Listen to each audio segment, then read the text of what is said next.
I'm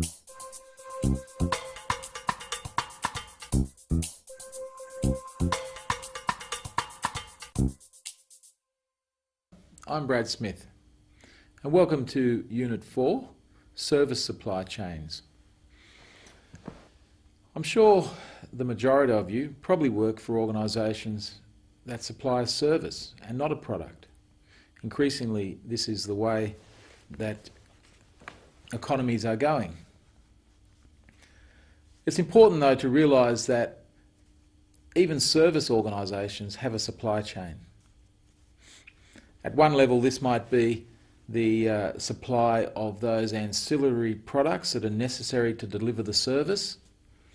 For example, even a restaurant has a supply chain for food that it needs to produce the meal, and then they also add in the service component.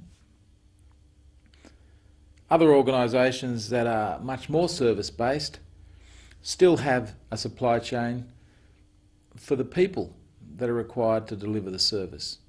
And ultimately, of course, there's a supply chain required to actually distribute the service to the customers.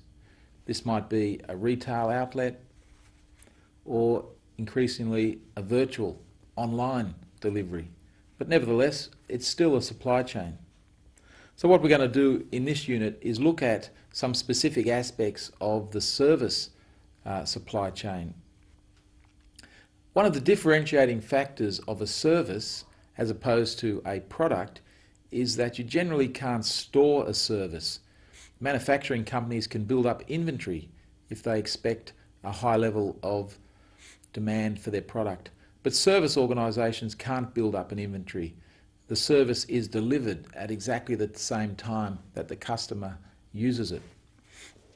So it's this interplay between the demand for the service and the ability to supply the service that is very important to manage within service organisations.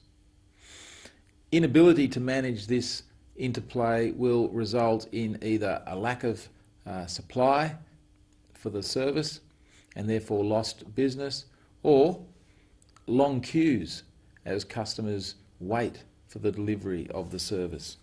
So we spend some time in this unit looking at the management of queues. How can we calculate the average length of a queue, the average time that a customer might be waiting in a queue? How can we calculate the number of customers in the queue? All of these things are important. Again, there's a little bit of mathematics in this unit. There are plenty of worked examples as you go through the unit that will introduce these terms to you. The formulas themselves are fairly straightforward as long as you plug in the right numbers. And an important tip here is to make sure that as you identify the variables to be put into each formula, you get them all into the same units of time. As long as you have them in the same units of time, you'll find that you get the correct answers.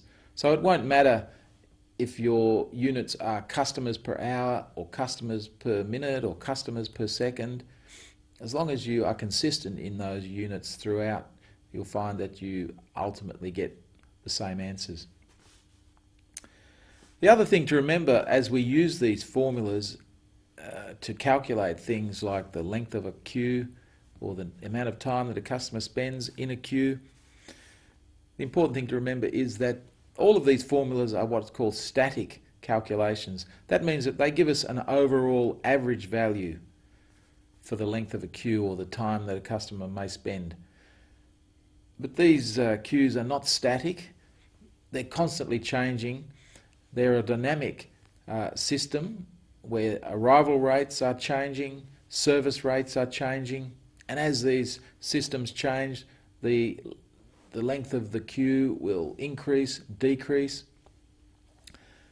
The formulas give us an overall average, but if we really want to get into the nitty-gritty of what's happening within an organisation that provides service, we need to start to perform some simulations.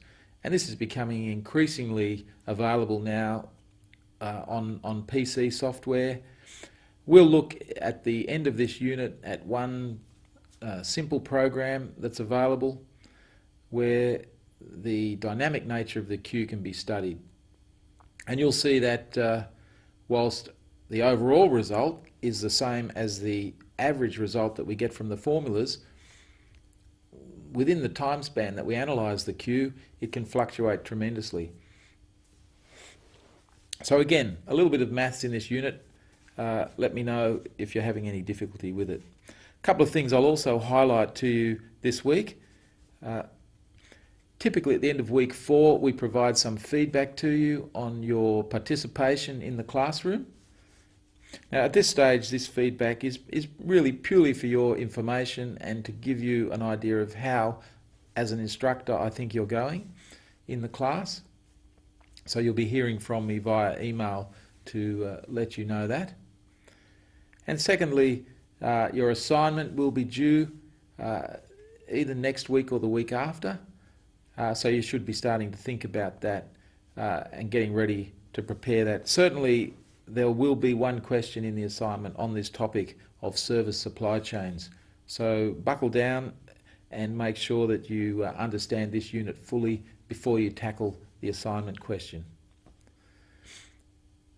Well, I hope you enjoy Unit 4, and I look forward to seeing you again in Unit 5.